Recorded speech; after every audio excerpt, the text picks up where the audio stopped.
दोस्तों, रमज़ान का महीना चल रहा है और इस वीडियो में हम आपको बताएंगे कि सच में मुसलमानों का सच्चा नेता कौन है। सच में मुसलमानों के लिए सोचने वाला नेता कौन है, मुसलमानों के लिए अच्छा सोच रखने वाला मुसलमान नेता कौन है। दोस्तों, उसके बारे में हम इस वीडियो में पूरी जानकारी आपके साथ हम आपको आप तक पहुंचाएंगे। लेकिन उससे पहले आपसे एक छोटा सा रिक्वेस्ट है, अगर आपने हमारे इस चैनल को अभी तक सब्सक्राइब नहीं किया है तो सबसे पहले आप हमारे चैनल को सब्सक्राइब कर लें। आइए अब हम आपको बताते हैं कि वाकई में हिंदुस्तान के अंदर मुसलमानों के बारे में, खास करके मुसलमानों के बारे में और हिंदुओं के बारे में भी, दोनों अगर हम आप ज़ात को मिला लें कि मुसलमान और गैर मुसलमान यानी मुस्लिम और गैर मुस्लिम दोनों के बारे में अच्छा सोच रखने वाला नेता कौन है, तो दोस्तों आप दूर दूर तक आप अगर देखेंगे तो आपको एक ही नेता नज़र आएगी, वो है असदुद्दीन ओवैसी। रमज़ान का महीना चल रहा है,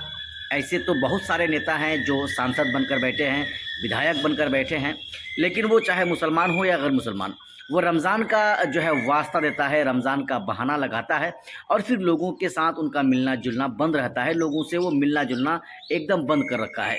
लेकिन ओवैसी एक ऐसा नेता है, ओवैसी एक ऐसा इंसान है जो मुसलमानों के लिए सोचता है, हमेशा हमेशा मुसलमानों के लिए सोचता है और मुसलमानों के बारे में ही वो बोलता है। यही वजह है कि ओवैसी रोज़े की हालत में भी कल अपने दारुस्सलाम में, हैदराबाद के दारुस्सलाम में कल उनका जनता दरबार लगाया और तकरीबन सैकड़ों सैकड़ों लोगों ने अपना समस्या को ओवैसी को सुनाया। सिर्फ ये नहीं है कि सिर्फ मुसलमान ही वहाँ पर गए, मुसलमानों के साथ साथ गैर मुस्लिम भी वहाँ पर गए और अपने दुख जो है वो ओवैसी को सुनाया और ओवैसी साहब उनके समस्याओं को सुने भी और कुछ ऐसे समस्या हैं जिनका समाधान तो वो बैठे बैठे कर भी देते हैं। लेकिन दोस्तों, जो कानूनी जो प्रक्रिया होता है, जो कानूनी जो मामला होता है, उनको तो कानूनी तौर पर ही उनको समझाया जाएगा या सलटाया जाएगा। बाकी जो व्यक्तिगत मामले होते हैं, जो घरेलू मामले होते हैं, उनको तो ओवैसी साहब बैठे बैठे ही सुलझा देते हैं, इसमें कोई शक की बात नहीं है। दोस्तों, मैं आपको जिस चीज़ को बता रहा था कि मुसलमानों के बारे में अच्छा सोच रखने वाला नेता कौन है,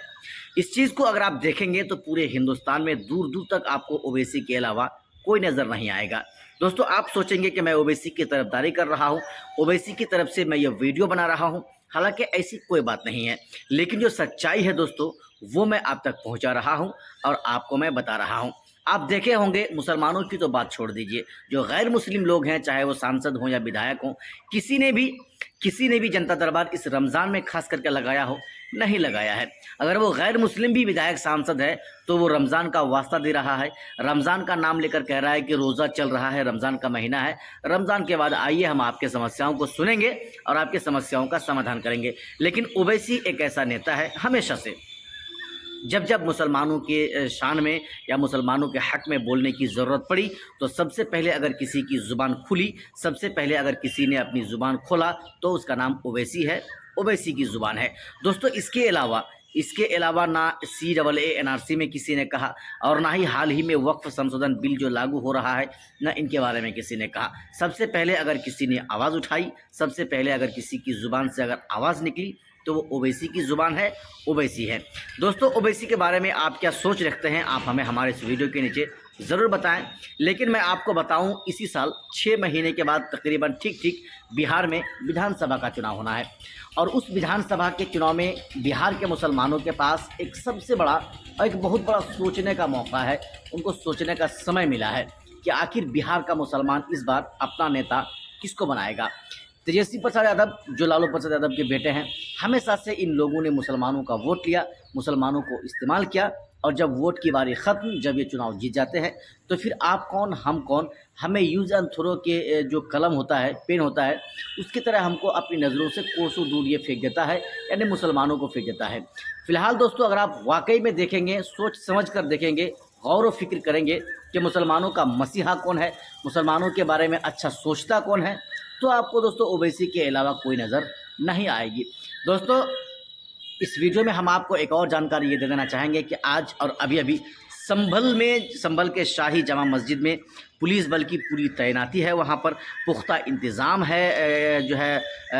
ख़ास करके जो अगर हिफाजत के मामले को आप देखेंगे वो इसलिए है कि आज पहला रमज़ान का पहला आज जुमा है, वहाँ पर मुसलमान दूर दूर से आएंगे नमाज़ पढ़ने के लिए, जुमे की नमाज़ अदा करने के लिए। तो वहाँ पर कोई हुड़दंग ना हो, वहाँ पर कोई किसी को जो है वहाँ पर माहौल ख़राब ना हो, कोई किसी पर पथराव ना करे, कोई किसी को गाली गुप्ता ना दे, कोई लड़ाई झगड़ा ना हो, वहाँ पर माहौल शांतिपूर्ण जो है रहे, माहौल ख़राब ना हो। इसको लेकर के वहाँ पर बहुत जो है तैनाती पुलिस बल की हो चुकी है और वहाँ पर कड़ी नज़र रखी जा रही है कि भाई कोई अगर माहौल को ख़राब करने की कोशिश करता है तो उस पर कानूनी कार्रवाई की जाएगी। दोस्तों, मैं आपको बता रहा हूँ बिहार में क्या होगा आप जानते ही हैं। सीमांचल की बात तो आप ना सोचें, सीमांचल में ओवैसी का जलवा है, 2020 में ही पता चल चुका था, 2025 में तो उनका सहानुभूति वोट जो है वो और ज़्यादा बढ़ चुका है। इसके अलावा तेजस्वी का क्या होगा, जो अपने मन में मुख्यमंत्री बनने का सपना लिए चल रहे हैं।